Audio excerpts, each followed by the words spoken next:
காலகட்டத்துல தான் கொல்லூர்ல மூகாம்பிகை அம்மனுக்கு கோயில் உருவாச்சு அப்படின்னு சொல்லப்படுது.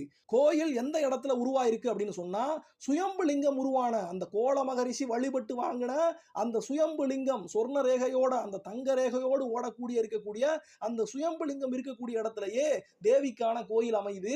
அங்க அந்த சுயம்பு லிங்கத்துக்கு பின்னாலேயே தேவி பஞ்சலோக சிலையாக நமக்கு காட்சி கொடுக்கிறா. மத்த கோயில்ல இருக்கிற மாதிரி கல் சிலையாக இல்லாம இங்க பஞ்சலோக சிலையாக நமக்கு காட்சி கொடுக்கிறா.